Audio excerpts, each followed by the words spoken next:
Start करते हैं। तो पहले ही बात करते हैं ग्रुप ए की, जिसमें मल्टीपल चॉइस क्वेश्चंस रहते हैं जिसे हमें करना होता है। इसमें 4 ऑप्शन दिए जाते हैं जैसा कि दिख रहा है आपको, और एक उसमें से राइट होता है जिसे हमें चूज़ करना होता है। जैसे पहला क्वेश्चन है, the game of football was introduce in India by option A English, Dutch, French, Portuguese. तो ये 4 ऑप्शन है, English, Dutch, French and Portuguese. इनमें से किस देश ने हमारे यानी भारत में फुटबॉल को इंट्रोड्यूस किया था सबसे पहले? तो that is as you see, ये जो है हमारा क्या है, ये है हमारा आंसर नंबर 1 यानी ए। इंग्लिश जो था वो क्या था? That is the game of football was introduce in India by whom? तो right answer is option A, that is English. Okay, समझ में आया? चलिए नेक्स्ट क्वेश्चन की तरफ बढ़ते हैं, जिसमें पूछा जा रहा है सेकेंड नंबर क्वेश्चन की बात करते हैं। बिपिन चंद्र पाल रॉट, बिपिन चंद्र पाल ने क्या लिखा था? यहाँ पे ऑप्शन है आपके पास 70 बस्तार बत्सोर, माने 70 बत्सोर, जीवन स्मृति, अ नेशन ऑफ मेकिंग, या फिर आनंद मठ। तो बिपिन चंद्र पाल ने रॉट किया था 70 बत्सोर, चूँकि कि बंगाली में था इसीलिए इसका नाम भी कुछ इस तरह का था। राइट, तो राइट आंसर है ऑप्शन ए। चलिए अब आगे बढ़ते हैं हम हमारे नेक्स्ट क्वेश्चन की तरफ, जिसमें हम जान लेंगे कि क्या है इसके बारे में हमें क्या जानकारी मिल रही है। तो क्वेश्चन नंबर 3 की बात करते हैं। The editor of, third question की बात हो रही है बच्चों। Third question, the editor of बामा बोधिनी पत्रिका, बामा बोधिनी पत्रिका के एडिटर कौन थे? तो राइट आंसर है Umesh Chandra Dutta. Umesh Chandra Dutta was the right answer of question number 3. Now we move to the next question, that is question number 4. So question number 4 में हम क्या देख लेते हैं? The General Committee of Public Instruction was formed in, यानी कौन सा ईयर है आपको बताना है। In which year the General Committee of Public Instruction was formed? तो राइट आंसर है option D. Option D is the right answer. Okay, चलिए नेक्स्ट क्वेश्चन की तरफ बढ़ते हैं, क्वेश्चन नंबर 5, जिसमें हम जान लेंगे कि बोला जा रहा है नवो विधान वाज इस्टेब्लिश्ड बाय हुम? नवो विधान किसने इस्टेब्लिश किया था? तो राइट आंसर है इसका option B, Keshav Chandra Sen. So Keshav Chandra Sen established Nava Vidhan. Question number 6, Sui Munda was the leader of? Option A Chuar rebellion, Kol rebel, Santhal Hul, या फिर मुडा रिबेलियन। तो राइट आंसर क्या है? Sui Munda was the leader of Santhal Hul is the right answer, that is option C, यानी 6 का जो है वो option C is the right answer. चलिए अब बढ़ते हैं क्वेश्चन नंबर 7 की तरफ। क्या बताया जा रहा है question? By the forest law of 1878 AD forest were divided into, यानी आपको बताना है कि जो फॉरेस्ट लॉ चालू हुआ था 1878 में, उसमें फॉरेस्ट को कितने कैटेगरी में या कितने पार्ट में डिवाइड किया गया था? तो आंसर इसका होगा 3 कैटेगरीज। राइट, यानी फॉरेस्ट लॉ ऑफ 1878 जो हुआ था उसमें फॉरेस्ट को डिवाइड किया गया था 3 कैटेगरीज में। तो option B is the right answer of question number 7। Now we move to the question number 8, जिसमें हम जान लेंगे कि the great revolt of 1857 was described as of India's first war independence by whom? तो option C V.D. Savarkar is the right answer of question number 8. Now we move to the question number 9, जिसमें पूछा जा रहा है the first political association of India was, क्या था? Political association जो था, पहला पॉलिटिकल एसोसिएशन इंडिया का कौन सा था? तो ऑप्शन सी, यहाँ पे बहुत सारे ऑप्शन है, तो 4 ऑप्शन है, तो राइट आंसर होगा option D, that is land holder society was the first political association of India. Clear हो रहा है बच्चों? चलिए क्वेश्चन नंबर 10 की तरफ बढ़ते हैं। जिसमें हमसे पूछा जा रहा है कि भारत माता वाज प्रिंटेड बाय, यानी भारत माता का जो पिक्चर हम लोग देखते हैं इसको किसने प्रिंट किया था, राइट। तो राइट आंसर है अवनींद्रनाथ टैगोर। भारत माता को किसने प्रिंट किया था? अवनींद्रनाथ टैगोर ने प्रिंट किया। तो ऑप्शन ए 10 का ऑप्शन ए जो है वो राइट आंसर है। Now we move to the question number 11। The process of half tone printing was introduced in India by, यानी हाफ टोन जो है, जब हम दूध का पैकेट वगैरह लेते हैं तो उसमें हाफ टोन रहता है, लिखा हुआ आता है, तो ये चीज़ किसने इंट्रोड्यूस किया था सबसे पहले इंडिया में, राइट। तो option A is a right answer for question number 11। Upendra Kishore Roy Chaudhary was the introducer of half tone printing. Understood? Now we move to the next question, that is question number 12.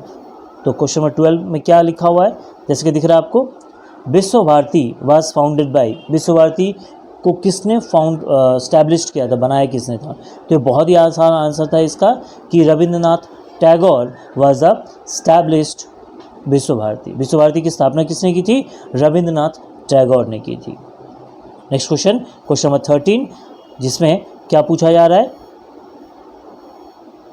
The leader of एका movement, the leader of एका movement, एका जो movement था, एका, एका मतलब अकेला, right. तो इसके लीडर कौन थे? ऑप्शन ए, बी, सी और डी। तो option A is the right answer, that is Madari Pasi is the leader of Eka movement. Now we move to the question number 14, that is All India Trade Union Congress was founded in, यानी all India trade union जो Congress found हुआ था उसका कौन से साल में found हुआ था?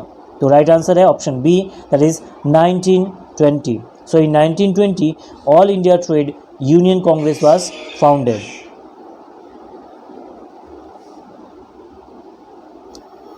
Now we move to the question number 15, as you see on your screen.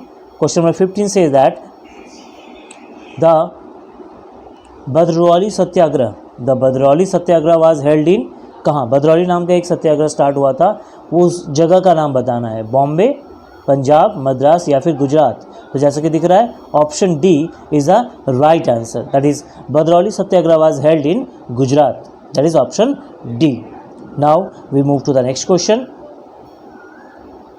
That is question number 16 की बात कर लेते हैं, जिसमें हमसे पूछा जा रहा है कि the anti partition movement in Bengal was taken place, यानी एंटी पार्टीशन, जब बंगाल का पार्टीशन हो रहा था तो उसका विरोध कब हुआ था, कब टेकन प्लेस हुआ था? तो ऑप्शन ए, बी, सी और डी, चार ऑप्शन दिए हैं.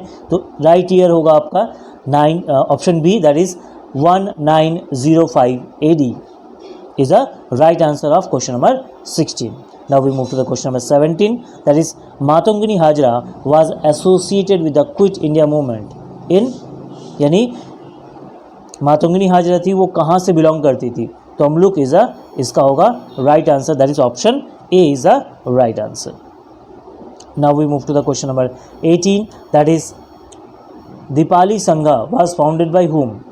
दीपाली संघा जो तो उसको किसने स्टैब्लिश किया? तो जैसे आपको दिख रहा है option number B, that is Leela Nag Roy was founded Dipali Sangha. Now question number 19 की बात करते हैं. तो the iron man of India किसे कहा गया है? The iron man of India refer to the option number B, Sardar Vallabh Bhai Patel को आयरन मैन ऑफ इंडिया या भारत का लौह पुरुष कहा जाता है मेरे प्यारे बच्चों. Now we move to the question number 20 and that is the last MCQ of section A. So question number 20 में पूछा जा रहा है A Train to Pakistan, ये एक बुक है, was written by whom? Right, option A Jawaharlal Nehru, option B VP Menon, option C Khushwant Singh और सलमान रुशीद. तो ये चार ऑप्शन है जिसमें से राइट आंसर है option C, that is Khushwant Singh is the right answer. तो आई होप ये आपको 20 MCQ का आंसर आपको समझ में आया होगा. चलिए अब हम बढ़ते हैं नेक्स्ट ग्रुप की तरह. एक ग्रुप ख़त्म हो गया, अब हम देख लेते हैं कि ग्रुप बी में क्या क्या हमसे पूछा जा रहा है. तो ग्रुप बी में जैसे कि आपको दिख रहा है ऐसे लिखा हुआ है कि answer any 16 question taking at least one from each segment, यानी यहाँ पे बहुत सारे सेगमेंट आपको मिलेंगे, जैसे कि दिख रहा है 2.1, 2.2, ठीक है। तो ऐसे मिलता जाएगा, उस सेगमेंट को हमें लिखते जाना है। तो चलिए देख लेते हैं क्या क्या सेगमेंट में है और कितने सारे क्वेश्चंस करने हैं। तो सेगमेंट 2.1 की बात करते हैं, जिसमें आपको दिख रहा है आंसर इन वन सेंटेंस, यानी आपको एक सेंटेंस में ही आंसर लिखने हैं। तो फर्स्ट क्वेश्चन बता रहा है, हमसे पूछा जा रहा है 2.1.1 का 2.1 का 1, who was the editor of Som Prakash. Som Prakash के एडिटर कौन थे? तो जैसे कि मैंने आंसर लिख के रखा दिख रहा है आपको, Vidyasagar was the editor of Som Prakash. Clear हुआ बच्चों? तो बस शॉर्ट क्वेश्चन है, इसमें ज़्यादा आपको लिखने की ज़रूरत नहीं है। चलिए पढ़ लेते हैं नेक्स्ट क्वेश्चन की तरफ। क्वेश्चन नंबर 2.1 का 2 question, where is the government document is preserve. Government का जो डॉक्यूमेंट होता है वो एक प्रिजर्व करके रखा जाता है कहीं पे, तो कहाँ पे रखा जाता है उसका नाम बताना है। तो जैसे कि दिख रहा है आपको, the government documents preserve in archives. कहाँ रखे जाते हैं बच्चों? आर्कीव्स वो जगह है, ठीक है, जहाँ पे गवर्नमेंट के जो डॉक्यूमेंट्स हैं वो आपको मिल जाएंगे या प्रिजर्व रहता है, राइट। जैसे म्यूज़ियम होता है वैसे ही आर्कीव्स होते हैं जहाँ पे गवर्नमेंट्स के डॉक्यूमेंट्स प्रिजर्व रहते हैं। क्लियर हो रहा है बच्चों? चलो अब हम बात करते हैं नेक्स्ट क्वेश्चन की तरफ, दैट इज़ सेगमेंट 2.1 का 3 नंबर क्वेश्चन, जिसमें पूछ रहा है हमसे कि which country is called the century of renaissance in Bengal, right. Which century यानी कौन सा बंगाल, माने कौन सी शताब्दी है जिसे हम रेनेसेंस इन बंगाल में कह सकते हैं, century of renaissance in Bengal. तो 18 से 18 to 20th century is called the century of renaissance is Bengal, यानी बंगाल में जो रेनेसेंस हुआ था वो 18th से 20th सेंचुरी को हम कह सकते हैं the century of renaissance is Bengal. Next question, इसका लास्ट क्वेश्चन है इस सेगमेंट का 2.1 का 4 नंबर question, that is what do you mean by Ulgulan. Ulgulan means क्या है? तो the meaning of this is revolution, इसका मतलब होता है रिवोल्यूशन, विद्रोह। तो ये थे 4 क्वेश्चन आंसर जिसको आपको सेगमेंट 2.1 में करने होते हैं। ओके, इसके शॉर्ट क्वेश्चन होते हैं, आपको शॉर्ट में भी इससे ज़्यादा आप नहीं लिखोगे, that is the short question answer, ठीक है। अब हम नेक्स्ट सेगमेंट की तरफ बढ़ते हैं, जिसमें 2.1 में ही आपको ट्रू फॉल्स मिलेंगे। ये 2.2 है, गलती से यहाँ पे 2.1 लिखा गया, दैट इज़ 2.2। तो 2.2 में क्या करना है हमें, देख लीजिए, right whether the following statement true और फॉल्स। तो ट्रू या फॉल्स है ये हमें बताना है। तो ट्रू फॉल्स, इसमें भी 4 ट्रू फॉल्स हैं। तो पहला, the Ramakrishna mission was set up by Shri Ramakrishna. तो रामकृष्ण मिशन किसने सेटअप किया था? That is the false one. ये क्या है? फॉल्स है, राइट नहीं है। Next question, the Lord Dalhousie was Governor General of India during the Great Revolt, that is also false. Okay, तो false लिख सकते हो या simply F लिख सकते हो। नेक्स्ट क्वेश्चन, ट्रू फॉल्स का, Rabindranath Tagore supported the cause of European community through the novel Gora, so that is also false. Okay, now we move to the next question, that is Gandhi and Ambedkar jointly fought for the right of the Dalits. तो एक साथ नहीं किए थे, अलग अलग किए थे, so that is the also a false one. तो ये थे हमारे 4 true false from the segment 2.2। 4 true false करने होते हैं, इसके लिए हर एक के लिए आपको 1 मार्क्स मिलते हैं राइट आंसर के लिए। ओके, चलिए अब हम बढ़ते हैं हमारे नेक्स्ट सेगमेंट, जिसमें हम बात करेंगे सेगमेंट नंबर 2.3। जैसे कि आपको दिख रहा है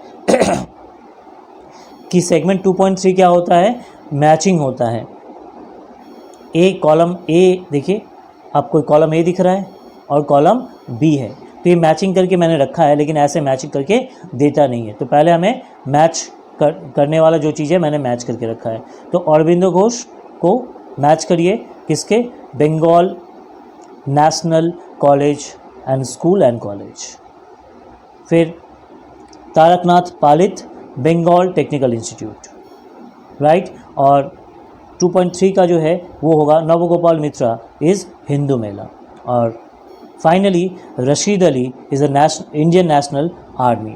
सो these are the matching from the 2.3। तो ये मैचिंग था, जिसके आपको इसके लिए भी 4 मैचिंग है और हर चीज़ के लिए आपको 1 मार्क्स मिलेंगे। Then we move to the segment 2.4। इसमें हमें क्या करना रहता है, तो 2.4 में क्या करना रहता है, कुछ मैप होते हैं, मैप से रिलेटेड क्वेश्चंस होते हैं, उसे लोकेट करना होता है। तो जैसे देखिए 2.4.1 में बताया गया है कि reason of Santhal revolution, centre of indigo revolt, the princely state of Hyderabad, the reorganisation of state Gujarat. तो इस पे 2.4 यानी मैपिंग पे मैं एक अलग वीडियो बनाऊंगा, उसके लिए सारे मैपिंग का अलग ही वीडियो बनेगा, तो उसके लिए जुड़े रहिए हमसे। और